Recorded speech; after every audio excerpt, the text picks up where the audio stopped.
Welcome, everyone. Coin Rivet Podcast, episode number 16. The man, the myth, the guy, the legend. What do you want to call him? It's the jungle. Jungleman Dan. Dan, how are you? Oh, 1 second. Yeah, you guys can call me whatever you want. All right. We'll call you the champ. How about the back-to-back Poker Players Championship 50K champion? You were in costume for how many days, Dan? You just took it down. 5 days. 5 days. When you woke up and said, I'm going to dress in costume and I'm going to go win 1.5 million. When you what's going through your head? You won it the year before. This is the most prestigious tournament in poker. Did you think it was feasible? Did you think it was likely? What was going through your head when you entered this 50K tournament? I did not think it was likely at all. I just thought, you know what? I'm going to just put on a show and talk a lot of shit. And then I won. I was laughing in my head when I made the final table, and then when I won. The chip lead, I think I had the chip lead on the final table. And tell me about your opponent, Heads Up. Yuri Martins, Brazilian, very talented player, nice guy. Also been on the podcast before. Tell me about the Heads Up match. Was it close? Was it intense? Was it fun? Was he having fun? What was the atmosphere like playing against Yuri Heads Up? I was told that he was not having fun, but I don't really know what was going through his head. I think people are kind of just projecting or whatever it is. I don't know if that's exactly the right word, but he told me he was okay. Like other people said, he looked like shit, or not that he looked like shit. That he looked like he was really annoyed at my antics and stuff like that. But I don't really know. I imagine that he was like, I don't know if nervous or anxious is really the right word, but he played fine. I would say he played well when I was playing him against him heads up. He ran really bad with a couple bluffs that if I didn't have a nut hand, I definitely would not have called. Yeah, on the whole, he played pretty well. There were a couple technical leaks, I think, that hurt him quite a bit against me, but he was a lot tougher than. He's probably the toughest guy to play against at the final table, is my guess. Right.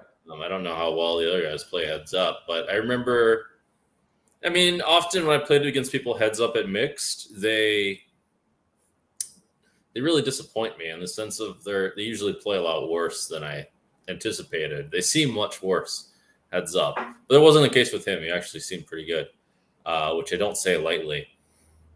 Yeah, you're giving some credit there. I like that. Yuri's, as I've heard, he's a great guy and obviously a very, very tough player. And you were able to, nice guy, yeah, to take him down. So congrats on that. And about the year before, though, I want to talk about that key hand. I don't know if you've covered this on a podcast before, but could you walk me through that hand where the player had you basically dead to rights to go out third, and then he folded, you slammed the bluff, and they say the first bracelet's hard to win. You got it off your back, and then here you are winning another one. Tell me about that hand in particular and how big a break. And your poker career highlights, where does that hand rank for you in terms of enjoyment and just craziness? The top few hands. There's one other one that comes to mind. There's a couple crazy hands I played. That one must be like top 3, I think. And maybe it's the best one. I don't know. Partly just because I went on to win it, and it was something straight out of a cartoon. Right. That hand. It really was a straight up miracle, that thing. Basically, you were at that. So if you could just summarize it, essentially you should have been out in third. It's limit hold'em, guy is top pair, and you basically you're valuing the hand you thought was just good, and then the guy folded top pair when he should never fold. Is that kind of summarize it, or is it even further than that? How crazy is it? Like, is it like literally 1 in 100 that fold there? Maybe more than that. 1 in 100. It's more like 1 in 1,000, man. This hand is not a real hand. Maybe my raise is bad, I guess, but not by much. Like, people were berating me for my raise. Please. Even if that's a bad raise, it's like one of these things that it's like it's like a grammar mistake. You know what I mean? It's like someone correcting someone's grammar because they're speaking slightly imperfectly. That's like the nerdiest criticism. Not that there's anything wrong with being a nerd, but it's like one of these things that's just so like, it's like, why waste your time with that kind of thing? Right. But I thought I was raising for value. I think I have got the best hand there really a lot of the time. But yeah, like he's not supposed to fold top pair. I mean, if the hand didn't play out the way that it did, I mean, it just worked out perfectly, basically. And here, I mean, so you win this last year. There's only 63 entrants the year before. And then this year, though, there was almost double. I mean, it's 112. Like, that's got to be even like when you go into a tournament, there's 60 players versus 112. It's a lot different feeling to win. Did it feel more difficult to win this one? Like, just because of it took longer and there's more people, or was it about the same? It felt more difficult. I think it was quite a bit longer. It was like twice as big, I think. Yeah. Yeah, it's about 112 or 60. So close to that. And how much time are you spending in tournaments versus cash games these days? And what do you enjoy? Have you shifted your enjoyment to more tournaments now, or do you still love cash games? I still love cash games for all sorts of reasons, but I probably should play more tournaments because they it just seems like there's more money in them, honestly. Yeah, it just seems like there's more money in them, and they're more frequently done. And related to that, I mean, we reviewed that match on the stream, and let me say, after seeing that match, I think yeah, I should play. If I'm going to play more poker, it should be in tournaments. Let's put it that way. Speaking of that, coming up, Cyprus, there's some big events. There's the MPP. There is the Mediterranean Poker Party. Of course, Coin Rivet has the sponsored 200K, similar to the London 1 million Triton entry, which is a Triton branded tournament. They're going to be in conjunction. 200K with the rebuy. Are you thinking on playing that? Do you have a businessman pairing? And what are your thoughts on that format of a tournament? Yeah, I'm thinking of playing that. I think there should be some more kind of incentive to allow people who aren't pros to play, because as we've seen, basically the pros squeeze the businessman is how it ends up unfolding, and it is kind of brutal to lose all the time. It's hard to like make up for that. At the very least, they should be. I think they should be more fun. They should definitely not be really slow and do things that piss off people who are recreational players. This is not going to be good for the ecosystem. Yeah, I mean, I think it should be more entertaining. At least there should be some kind of incentive, because like otherwise, why should they come? I mean, they shouldn't.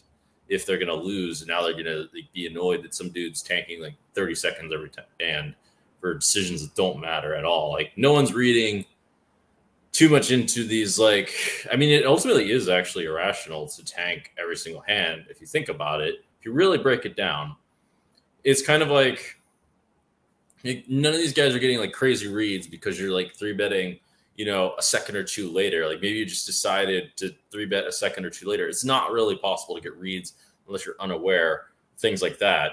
And like I would think a pro should have enough awareness of their game to, like, no one's really like targeting some of each high stakes player and like looking at every single one of their timing tells. It's not really possible, especially if you're looking at live play, to map out something. It's like focusing on like quarters that you might be wasting in some kind of way when you're like a multi-millionaire. It's a waste of time. It defeats the use of your own time. Yeah, makes perfect sense. Do you feel though, in the last couple of years, has it gotten quicker? Are pros starting to understand that, appreciate that? Of course, there's a couple names I don't want to mention that are known.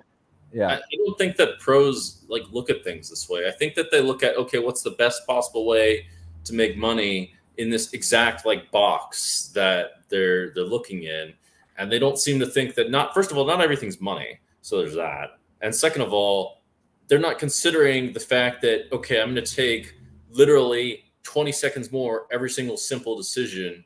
And so this is going to take like 2 hours more out of my time or whatever, ultimately, because of this throughout the entire tournament. You have to do the actual math. If they were to do the actual math or estimation also would be a better way of doing things. Like you would ultimately probably see that they're actually losing money by taking out that much of their time. And that's not even considering they need to look at the bigger picture, basically. That's not even considering they're pissing off businessmen who are like, fuck, I don't want to play because this one dude is making it so annoying for me to play poker, if you know what I mean. Yeah. I just don't think that poker players are able, they're often like looking at things too much in a box. Like they're like set in their ways a lot. And it just leads to not that much fun, basically. Right. It's a hyper competition at the expense of like, what's the point of like competing in the first place? It's supposed to be fun. Have you had in your career, have you shifted? Have you had some learnings or got some feedback, been able to learn on that yourself? Because would you say that at one point something shifted for you to understand that, that maybe you were thinking there? And do you remember a specific example when something shifted for you? A bunch, but it's probably not going to be things that people appreciate. For example, at some point I was throwing cards and whatever and getting really angry that I lost. Occasionally I lose myself. Now I almost completely conquered my anger. But a big realization for me was like, if I want to do the right thing, if I really am committed to do the right thing as I imagine myself to be, if I get really angry, I can decide, okay, this is clearly not the right thing because, first of all, it's actually hurting my bottom line as well. It ultimately did, in fact. Eventually, it took a long time for those things to catch up with me. And then secondly, it's pissing people off, which by extension ultimately leads to lack of respect, which basically means that I'm not doing the right thing.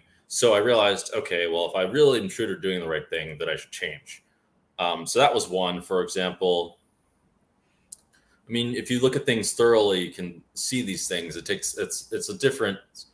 requires a bit of a difference to a bit of an approach to actually change these things. But the biggest one for me was like, why am I trying to make money with poker? Not everyone's the same way. A lot of people just want to like have their comfortable life and that's it. But I was doing it for the sake of using it for something else. Like I had for a long time was able to live comfortably and to get most of what I wanted with the amount of money. It wasn't really bringing me much utility to grind out more and more money. And at some point, around when I was 29, actually, I realized that the currency of sorts that I wanted to pursue was not money in the conventional sense. It was something more like positive impact related to myself, or tied to my own career was related to the amount of positive impact I could create. And so because of that, I decided to shift my approach of where I spent my time and things like that. And also, I would say it affected my poker career, but there's a lot of subtlety to applying that. That's powerful. What is with the charity aspect? What have you found?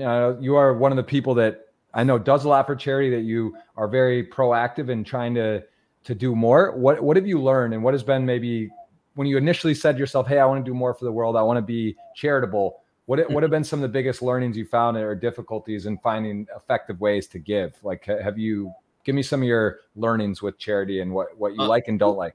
There's a few things. So first of all, charity itself needs to be given sparingly because people will take advantage of giving too much. You want to give in the right situations. Yeah. It's more like how can I explain? Like one example would be if someone has fallen and they can't get up, you have to help them get up. But if they can get up, you want them to get up on their own. And if they can walk on their own, you want them to walk on their own and learn to walk on their own if they haven't. So it's the same thing with charity. It actually turns out that a lot of things that are truly effective are often done through business, as an example, because you don't want to make people dependent on your help. That's not good.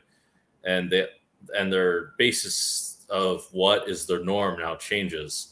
So that's one of the biggest things. And I think a lot of the charity world doesn't really understand that.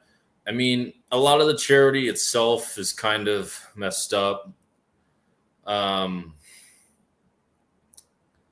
Yeah, it's another thing is there's lots of corruption in the charity world, and it really shouldn't be like that.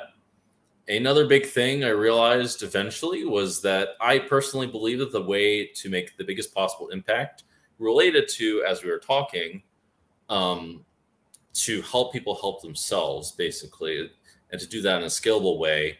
Which group of people is that?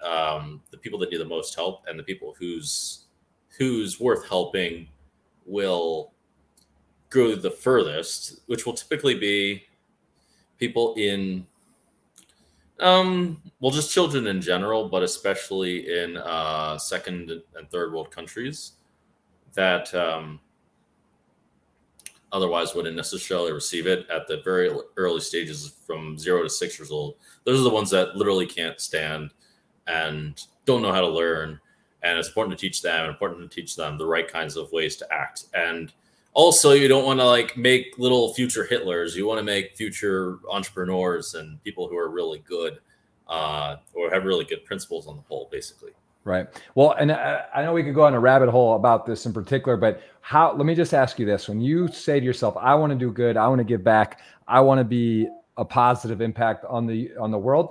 I know you went to Africa. I want to hear a little bit about that and how that experience was, but how do you decide where to go? How do you decide whether it's in the US for poverty or Africa? Like where do you even begin when you dive into giving to charity? That's a good question. It depends on a lot of things. You're talking about me or you're talking about other people? Yourself. Oh, okay. So that's been a bit of what's convenient to do. And it's a little bit for myself too. I want to make sure the place is safe, for example. It's related to convenience. It's a combination of things, really. You'd have to like map it out somehow or like make a checklist. But one of them is, where does your actual help go the furthest? That happens to be one criteria to think about, is just where arbitrarily your help will go the furthest. It helps if the place that you go to isn't a hellhole too. Like if you're going to be miserable helping someplace, it's not as good as a place that you wouldn't be miserable in, for example. Let's see. Another one is, to some extent, where it needs help the most. But a lot of the times, the places that need help the most are also some of the least accessible. So it depends on a number of factors.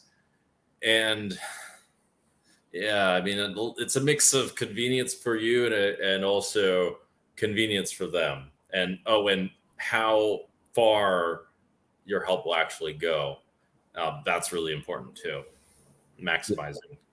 Yeah, absolutely. It makes a lot of sense. I want to shift for a second to crypto, just to ask you a question about price prediction. Like to do this on the Coin Rivet podcast, and I want to know where you, without getting too deep into why, what, or how, what are your just price predictions for Bitcoin, Ethereum? You can see 23,000, 1,600 is where it lies today. Of course, I'm sure you're aware where it's peaked, the sort of general trending. Give me a price prediction for Bitcoin January 1, 2023 and Ethereum? Man, you're asking the wrong guy. I have no idea, dude. I feel like it's more fun. It's a blind guess. It's a blind guess. I think I don't know. I think it's gonna go up like 4,000 for Bitcoin, and I just don't think I don't know. Ethereum, like most of Ethereum's hot air, I would guess that it would go down in value to like 1,200. I just have no idea. Okay. And then Bitcoin would go up a little bit. Bitcoin has more value than Ethereum, I think. Okay. All right. That's it. Lock it in. We got the jungle's thought process there on the crypto. We have to cover that. And I got to ask you about social media, Jungle, your journey. You are a man of the people. You got all kinds of, got piñatas stuff going on. You do fun content, Instagram, people follow along. There he is. Look at you in costume. I mean, what else more do you want from a guy? Look at this. I mean, this is to win. That has to be the best outfit wearing. He's a 2-time 50K champion. I mean, who came up with this costume? First of all, can we just cover that? It's a bit of a group effort, but mostly me, I would say. I wish that we went out. We went all out on the cape, but I'll take it. I'll take having the cape period plus Savage written on it. I couldn't help it. And the idea for the belt was a bit of serendipity in that I just bought the belt because I thought it'd be funny. And Sarah, who we both know, who helps me with PR, decided to put WSOP on it. And I just thought, it would be funny to bring this to the main event table, and they just totally let me keep this belt I just made on the table. That was the funniest part. I guess they're like, we'll let him keep it on the table. This is pretty funny or something. That's awesome. And would you say you're having more fun today playing poker than when you first started? Maybe give us a throwback to how you first discovered poker, but just tell me, like, first year playing poker seriously to now, how is that compared in your life? Like, how would you compare the two time periods for yourself and enjoyment wise? Well, the first year wasn't that fun for me for the most part. The end of the first year was fun. You know, there's not a whole lot of fun to getting your ass kicked a lot.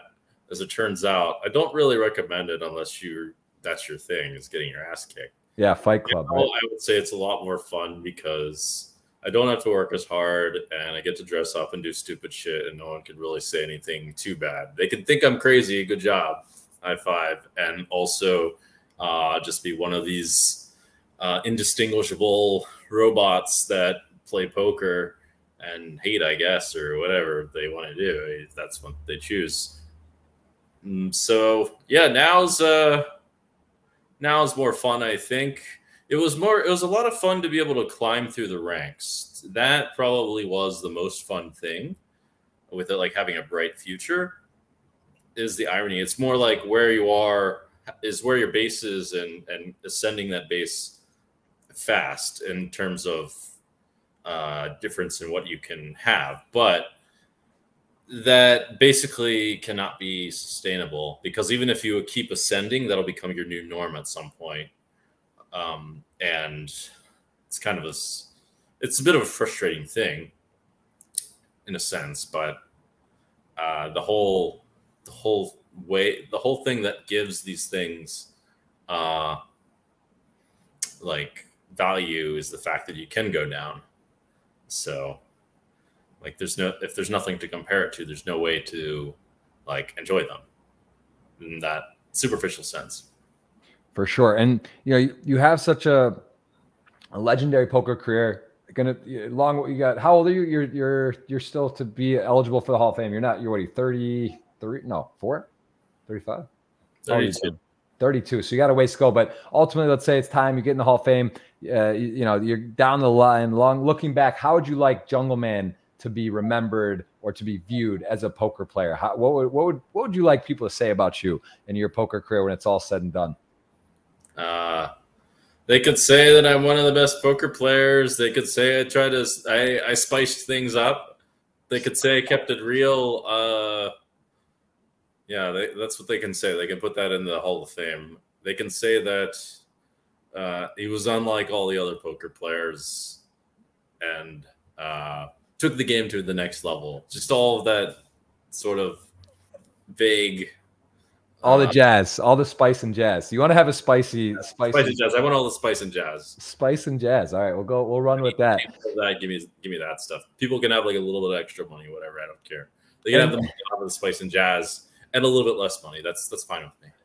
And what is your, when you take down this 50K back to back? You know, it's obviously super impressive. Shows you're a pretty damn good poker player. What is it in this tournament do you believe that you are able to? Of course, there's luck, there's some variance, but you are obviously asserting yourself as one of the best all-around poker players in the world. What in that particular tournament do you think is your superpower, your advantage that you're able to win, to take that down in 2 years in a row? What are some of your game skill sets that give you an advantage in that tournament? Spice and jazz is very important, as we just talked about. Well, that's obvious. That's your new thing. Is that? I think you're just gonna. I want to coin that right now on Coin Rivet. Spice and jazz is like, that's how you're gonna lead off your style in all interviews. So, all right, from there, what else do we got? What else do we got? Well, it helps that I studied and played all the other games quite a lot. So that tends to help when you're playing a mix with 9 different games. It's good to be at least competent in you know, the games that you're playing, especially Nolaman and PLO, these big bet games. The single draw doesn't matter as much because it's quite small. But those two especially have a big effect in this mix. What else? Let's see. Yeah, just knowing all the games well. Knowing your foes goes far. Got to know your foe. Got to know your foe. That's good. That's an important one. Destiny. I forgot about Destiny. Oh man. There's a Destiny is a big one. Jungle, we are really writing a playbook If for you're you on. just, huh? Yeah, that's those big. So Spice and Jazz, Destiny, those are definitely important. I want to again shift, man. I there's so much I want to cover with you. I know we have limited time. You have done 20 episodes of your podcast. I'm honored to have been on your personal podcast. It was one of your early guests. How has that been? How is the podcasting experience? You're on a podcast today, but you're hosting a podcast now. I know you've had guests such as Ninja on. How has that experience been to be a host on a podcast? It's been an interesting experience because it was a little bit harder than I thought to grow it, but it ultimately has taught me a bit about managing a project and managing people, as it turns out, and taught me that to pretty much everything, there's more than you thought. I knew that hosting a podcast would be not that easy to make it stand out because, there's tons of people who start podcasts. But it was also a bit of an experiment and also a way that I thought that would help myself grow, excuse me. So I think it's been definitely a plus. Yeah, we'll see how it turns out. I'm making a lot of steps to make it stand out, but they're not quite implemented yet. It's not 100% ready. And so you have a studious mind. You're obviously extremely smart, analytical. You study poker. You've learned poker. How are you approaching podcasting? Are there any podcasts that you watch, notes you take? Is it something I really should do is watch a couple of the successful ones and see what they do. I have looked at some comparable things, but I haven't really watched so many. I haven't had that much time. One thing I wish I was better at was using my time wisely, but I wouldn't say, yeah, it's just been a bit complicated, especially with all the traveling, which I'm attempting to simplify. But it's hard when you're pulled in a million different directions, as I think you know. Yes, I'm with you. You look in a dream world, right? You'd be at home, and if you said, "Look, I'm going to make podcasting my life mission," and you stayed there and you scheduled guests and you did all this stuff, it would be different. But of course, you're traveling, you're on the road. It's hard to schedule stuff. And I honestly give you a lot of credit because I know someone consider you a good friend. We've spent time, we've talked. We've bounced ideas off each other, and I think ultimately you could say that it's one of the harder things is to follow through, right? Whether it's streaming Twitch or doing YouTube content or having a podcast, it takes very hard. And also to focus and commitment are quite related. To be consistent is one of the most valuable qualities in anything, almost. Over time, I've seen that more and more, and with so much distraction in today's world, it becomes more and more valuable, I think. I don't know if people recognize it or not. But they probably eventually will in pretty much every field. I mean, if you're hiring someone, you want them to be consistent for sure. That's like the most important quality. If you want to learn something, consistency. It's all there. I know this, and I'm thinking to myself, I need to simplify a bit and pick exactly the things and plan properly what I'll do. Dealing with people, especially, like, you don't want to deal with people that are all over the place. How's your experience with podcasting been? It seems like you're very successful at social media and podcasting and everything. No, I mean, look, I enjoy it. I think it's fun. To me, it's also, honestly, at this point, like, I've noticed as I've gotten, well, I'm 35, I'm married, I have a 3-year-old child.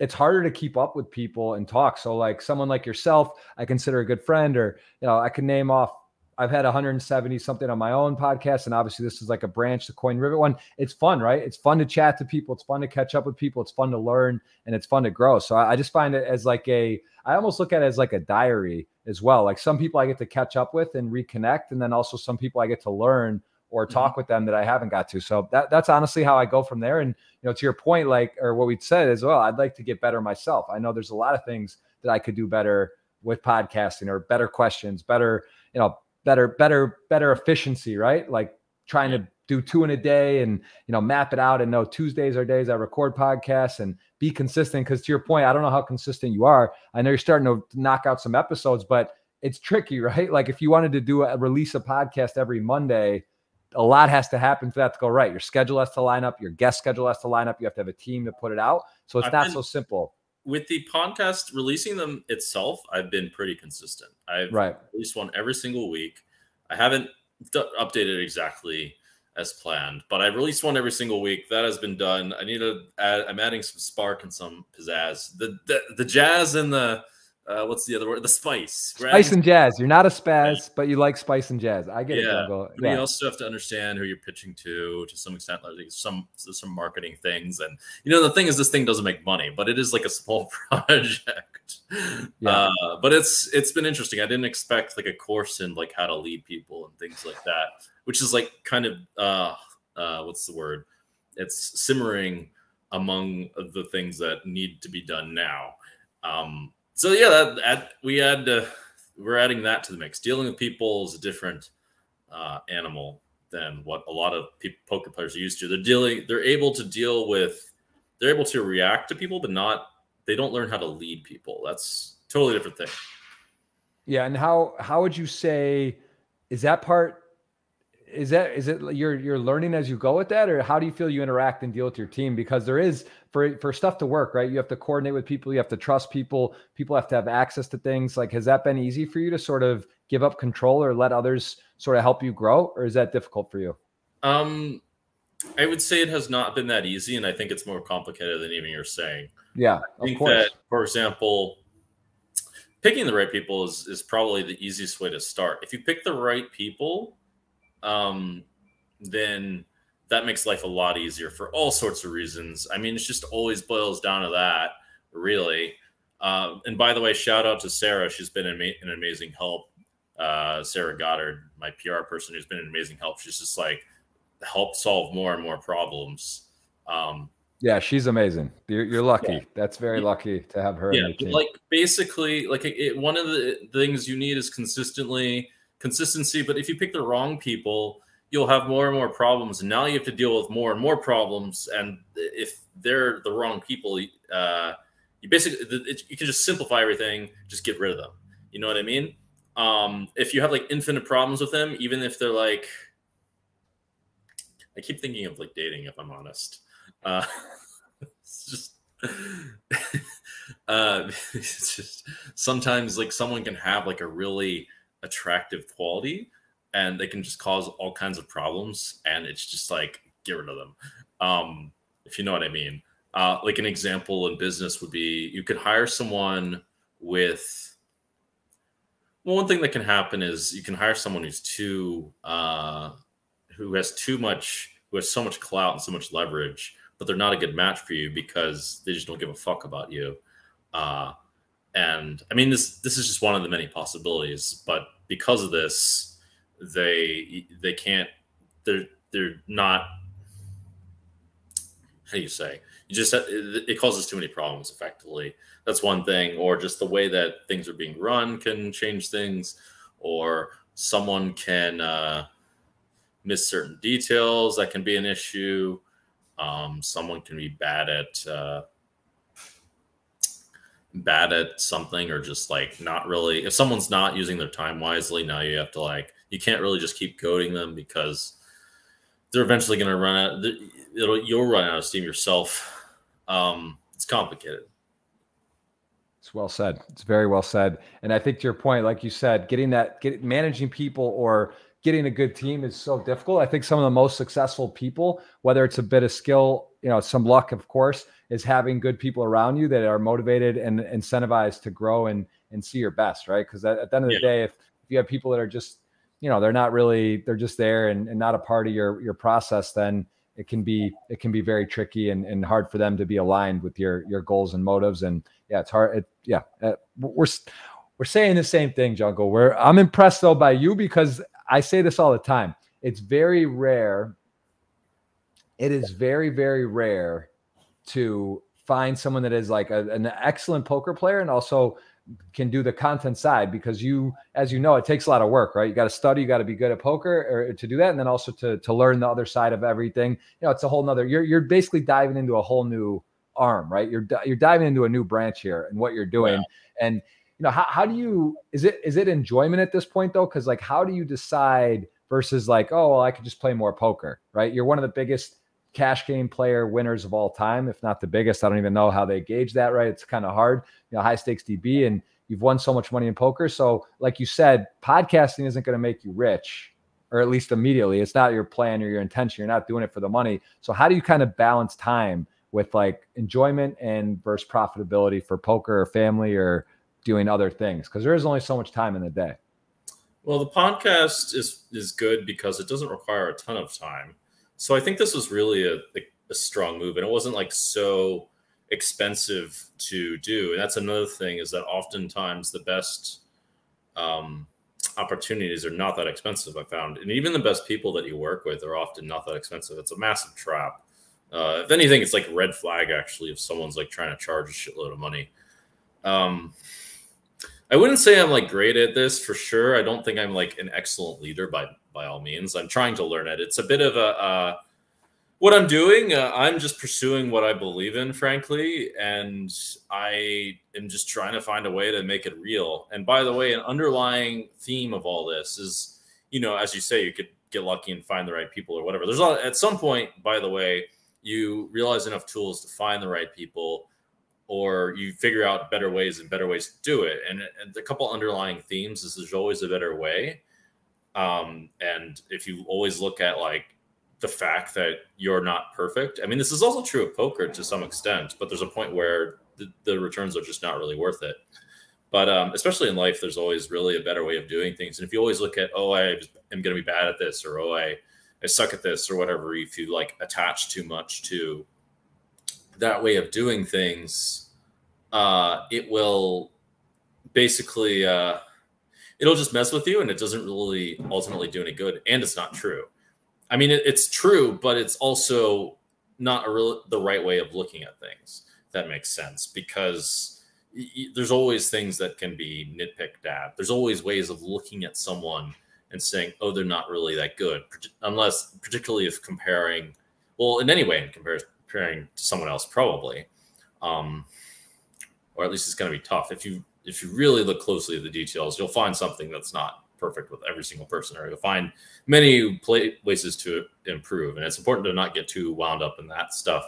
And another underlying theme is there's all sorts of ways to get lucky that are subtle and not necessarily in the conventional sense of getting lucky or not, if that makes sense. And it kind of is, it's as if everything is basically just a giant gamble. For example, in a sense, a lot of poker players that struggled with poker and then at least recently, but then found themselves in crypto, were able to make a ton of money because they struggled with poker, if you know what I mean. They realized it was tough to make money at poker. And they're like, you know what, I need to jump ship and change careers to crypto. That would be the simple sense, but like that can like keep happening, and eventually you can find your niche and find like the easy door to open to a lot of money or whatever it is. Yeah. You ask any other questions?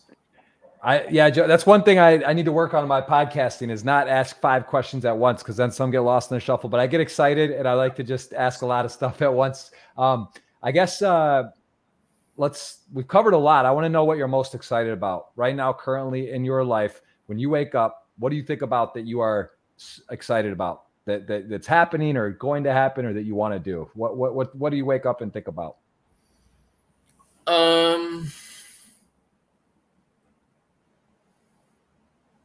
Let's see. One thing that's exciting for me would be to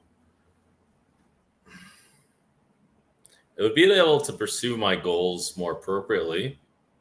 That would be exciting. One thing that's exciting for me is the idea of using poker as a learning tool for real world situations, or finding a way to teach experientially. I think that's interesting. And I think that's really the way that most people learn, is learning experientially by doing something and feeling the mistakes and feeling what the better situation is and drawing their own conclusions. That's what gaming is, actually. A lot of gaming is part of that. And that's ultimately, in many ways, that was something that I learned myself. Yeah, very, I would, I just like, what I like the most, the thing I love the most about poker and kind of what we've done, and just like the lifestyle that it's allowed to have with like freedom, for example, it's a very unique thing. I got to ask you, what do you feel has been the best thing that you've applied in your real life from poker? What skill sets or thing that has sort of, you say, wow, like I'm really thankful that I've played poker because of this? Could be because of relationships or because I get to travel. Like, what is it the best thing that from poker that you feel that you've gotten out of your life? Freedom. Just pure freedom to travel, do what you want when you want. And do you feel that way though still? Do you feel ever like having a podcast or other commitments that you lose your freedom a bit? Yeah, that is true. But you can always say, you know what, I'm finished with this thing, or you can find someone else who wants to run it. Ideally, it's not very easy to do. But freedom is very valuable. Freedom. I love it. That's powerful. All right. Last thing I want to look at here on the docket is the MPP Mediterranean Poker Party in Cyprus. I know you've been there. We've been there at the same time. What are your thoughts about Merit, Cyprus, and have you looked at the schedule for the events other than that 200K? Do you think that you will play any of these other events there? Have you looked at the schedule yet? Sure, I'll play something. Figure something out. What day is it? So I mean, the big stuff starts going around the 5th. I think the 29th, there's a 10K one drop, like with the 1100, to charity. And then they have like the Triton stuff starts around September 5th.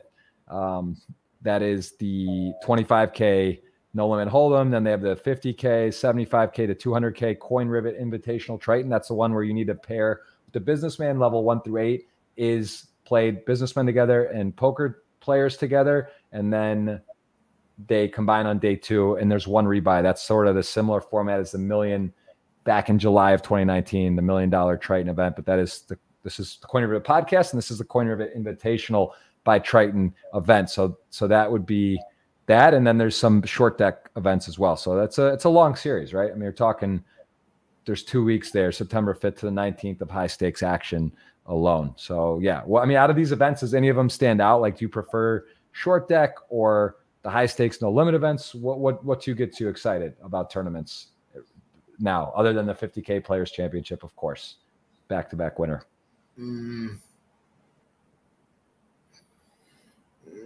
That's a good question.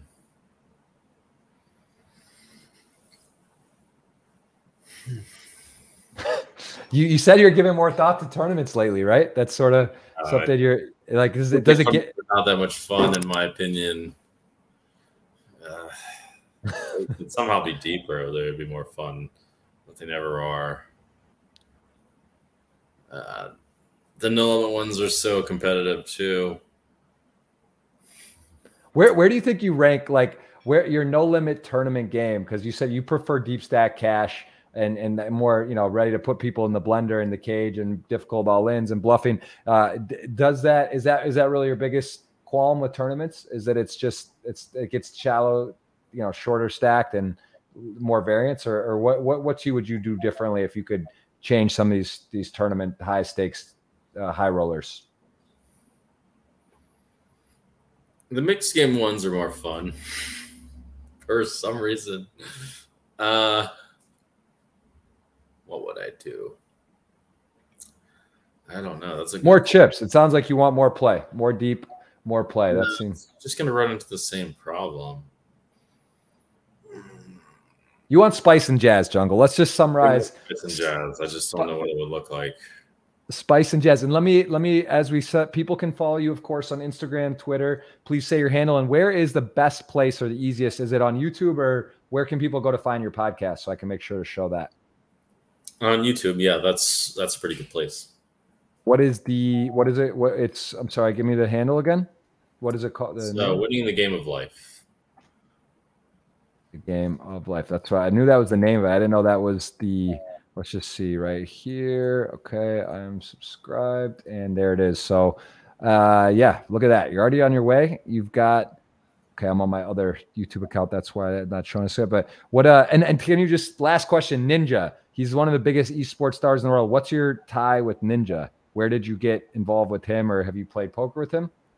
I haven't played poker with him. I just reached out, and he said he wanted to be on. It's that simple.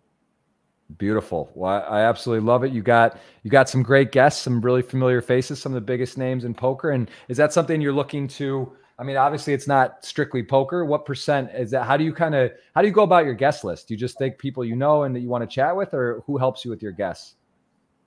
I find people, and I also I find people that I know and find people that fit the podcast, and I reach out to people.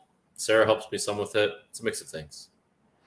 Very, very, very cool. Well, Jungle, listen, I know you're a busy man. I know you got a lot on the plate. I know we got some fun stuff planned and stuff we're going to be getting into, and I hope to see you in Cyprus as well as on the tour. Is any plans for Miami? Are you going to do the Hard Rock or anything before Cyprus, Barcelona? Give me your upcoming plans before you head out here.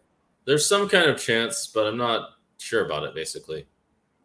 How often you plan? Do you plan your next day? What is your typical? Are you going to Burning Man potentially? Like, how do you decide? Who schedules the jungle, or do you just sporadic? It depends on what I'm doing. I'm trying to keep things a little bit simpler these days and stay in one place. Lately, I'm trying LA. It seems to be there's a number of reasons why I need to be in Los Angeles now, in Hollywood area. So yeah, it's a mix of things. Basically, it's complicated. I keep saying last thing, and then I think of something very interesting about you. Tell me about acting. Didn't you get into acting a bit? I know you're taking cooking lessons. Are we gonna see you on the big screen anywhere? We'll see. I gotta get the acting body, I presume, and also I've been working on that actually. But now I'm getting back into cutting down, and I decided to bulk up a bit during WSOP. Just, starving yourself while swinging for hundreds of thousands of dollars is not ideal. I just didn't think that I wanted that added stress. Yeah, we'll see about the acting stuff. I might give that a shot. In theory, it's not a bad idea. It's just like, there's only so much time, Jungle. You can't be the best poker player in the world, the best tournament poker player, the best cash game player, the best podcast. You got a lot. I'd say you got a busy schedule, right? You got stuff to do. You're not bored. Jungleman is not bored. He likes spice and jazz. I think that's how we got to close it down. We'll see you. You're right about that. That's for sure. He's a spice and jazz man. Jungleman Dan, congrats on the back-to-back 50K Poker Players Championship, taking a lot of money, a lot of pride, a lot of titles, and always, my friend, it's a pleasure. Thank you so much for your time. We'll see you very soon, and congrats on your podcast and all the success you're having. Thank you for having me on the podcast. Thank you, Jeff. Excellent time, man. Thank you so much, Dan. We'll see you next week for Coin Rivet. This is episode number 16. Dan Jungleman Cates. Give him a follow across the board on socials. Great guy, great podcast, and great poker player. Cheers, brother. See you. See ya.